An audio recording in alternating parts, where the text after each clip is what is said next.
ایک بہت بڑا طاقتور جن انسانی شکل میں ہر رات ایک عورت کے ساتھ زنا کرتا تھا۔ وہ عورت کون تھی اور وہ جن اس کے ساتھ ایسا کیوں کرتا تھا؟ چلیے دیکھتے ہیں اس ویڈیوز میں۔ آپ تمام حضرات سے گزارش ہے کہ ویڈیو کو آخر تک ضرور دیکھیں تاکہ بات پوری طرح سمجھ میں آئے۔ بسم اللہ الرحمن الرحیم۔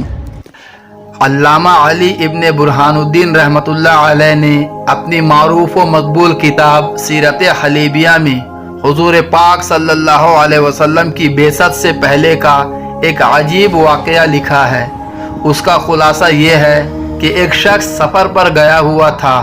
پیچھے ایک بہت بڑا طاقتور جن نے اس کی شکل اپنا کر اس کے گھر آنا جانا شروع کر دیا اور اس کی گھر والی کے ساتھ وقت گزارنے لگا۔ جب وہ شخص واپس آیا تو اسے صورتحال کا علم ہوا، کیونکہ اس کی بیوی اتنے دن جن ہی کو اپنا خاوند سمجھتی رہی تھی۔ وہ شخص بہت غمگین اور پریشان ہوا، مگر جن بہت طاقتور تھا۔ اس نے اس شخص سے کہا کہ اگر تم نے مجھے اپنے گھر آنے جانے سے روکا تو میں تمہیں قتل کر دوں گا۔ وہ شخص بہت ڈر گیا اور اس نے جن سے ایک معاہدہ کیا۔ اس معاہدہ کے تحت دن کو یہ شخص گھر میں رہتا اور رات کو جن آ کر قبضہ جما لیتا۔ یہ بات اس شخص کو بہت پریشان کرتی کہ ایک جن اس کا ہم شکل بن کر اس کے گھر پر اس کے گھر والی کے ساتھ رات گزارتا، لیکن جن اتنا طاقتور تھا کہ وہ شخص کچھ کر بھی نہیں سکتا تھا۔ ایک رات جن نے اسے کہا کہ آج میری ذمہ داری آسمان کے قریب جا کر فرشتوں کی خبر سننے میں لگی ہے، اگر تم چاہو تو میں تمہیں اپنے ساتھ لے جاؤں۔ وہ شخص تیار ہو گیا اور جن کی پیٹھ پر اس کی گردن کے بال پکڑ کر بیٹھ گیا۔ جن اڑتا ہوا بہت اوپر آسمان کے قریب جا پہنچا۔ ابھی وہ اپنے بیٹھنے کی جگہ ڈھونڈ ہی رہا تھا کہ آواز آئی، ماشاء اللہ کانا ولا حول ولا قوت الا باللہ۔ وہی ہوتا ہے جو اللہ چاہتا ہے اور ہر توفیق اور قوت اللہ تعالیٰ ہی کی طرف سے ہے۔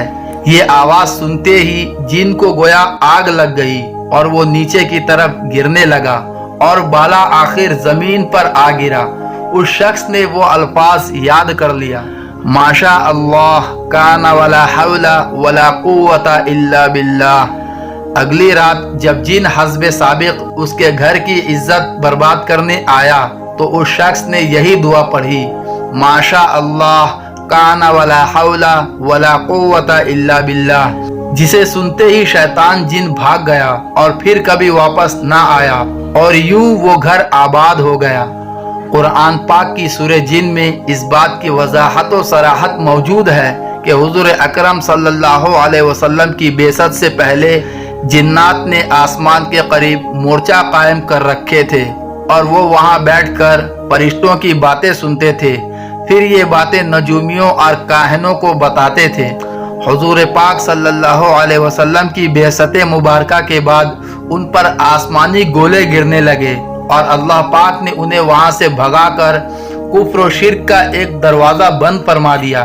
یوں آقا مدنی صلی اللہ علیہ وسلم کی برکتوں نے زمین و آسمان سب کو پاک اور روشن کر دیا۔ حضرت ابو دردہ رضی اللہ عنہ کو حضور اکرم صلی اللہ علیہ وسلم نے حفاظت کی جو دعا سکھلائی، اس میں بھی اس واقعہ والے الفاظ اس اضافے کے ساتھ موجود ہے، ماشاء اللہ کان وما لم یشاء لم یکن ولا حول ولا قوت الا باللہ العلی العظیم۔